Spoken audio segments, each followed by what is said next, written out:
Pétur Gunnlaugsson, gjörðu svo vel.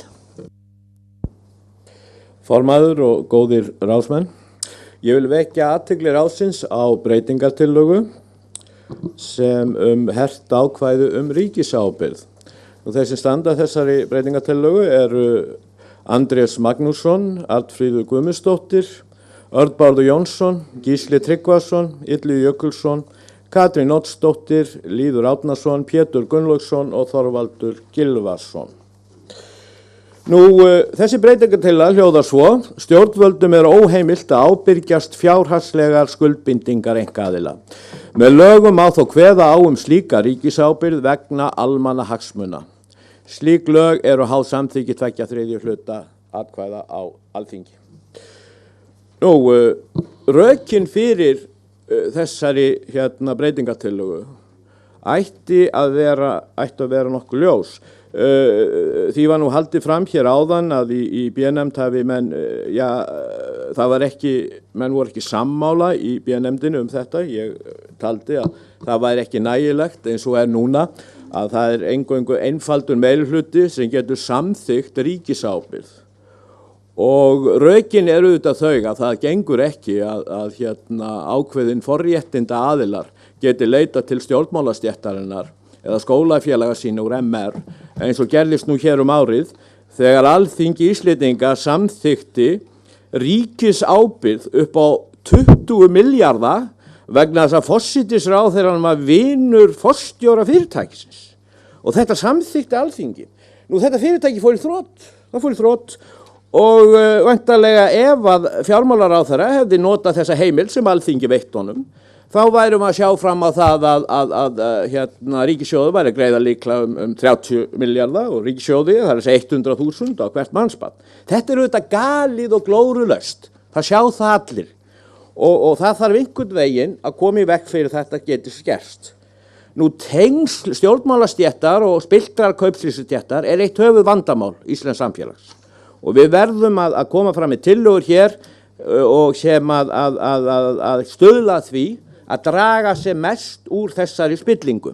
Þetta er auðvitað algjörlega andstætt jafnræðisreglunni og heilbrigðum samkeppnissjónarmiðum að forréttindafyrirtæki njóti ríkisábyrgðar og borgi þar með lægri vexti en önnur fyrirtæki. Og ég held að flesti geti og eigi að geta verið sammála þetta. Og ég legg þunga áherslu á það að ráðsmenn kynni sér þessa breytingartillögu og samþykki hana. Varðandi annað atriði, Ómar var að fjalla þetta áðan, það er í sambandi við alþingismenn sem verða ráðherrar. Og það menn hafa þungar áhyggjur af því að þeir eru kannski erfitt með að fá vinnu ef þeir segja að þeir hætta að vera ráðherrar og geti ekki snúið aftur til þingsins. Ég deili ekki þessum áhyggjum með þessum naut mínum og öðrum. Ég held að alþingismenn eigi að fara að kynnast lífinu eins og það er á Íslandi. Ég held að þeir ekki að njóta einhverja sérstakra forréttinda að þessu leyti. Við þekkjum þessa setningu að það sé gjá á milli þings og þjóðar. Það er auðvitað gjá á milli almennings sem að býr við óvissu og lifir við óvissu og forréttindahópana sem alltaf að tryggja öryggishagsmuni sína. Það stendur í helgri bók að sá sem ætlar að varðveita líf sitt mun glata því. Og ég held að menn ættu að hafa það í huga að þingmenn eiga bara að búa við óvissa þessu leyti sem verða ráðherrar. Þeir hafa frjálst val það hvort þeir vilji vera ráðherrar. Það er enginn að pína þá. Þeir geta bara sagt, já, ég vil vera ráðherra, þá bara, ef þeir verði ekki lengur ráðherra vegna þess að verða að þola vantraust eða hvernig sem það þá bara verða að leita sér annarri vinnu. Það er ekkert öðruvísi. Og ég minna á ágæta setningu, ég veit ekki hvort það var Benjamin Franklin eða Thomas Jefferson sem sagði það.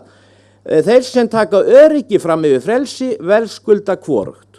Og ég er algjörlega, og ég veit ekki betur en að meirihluti ráðsins hafi samþykkt það að þingmenn ættu að segja af sér eða vera ráðherrar, og ég held að við eigum að bara styðja meirihlutann. Það fór fram kosning og við eigum að halda okkur við það. Takk fyrir.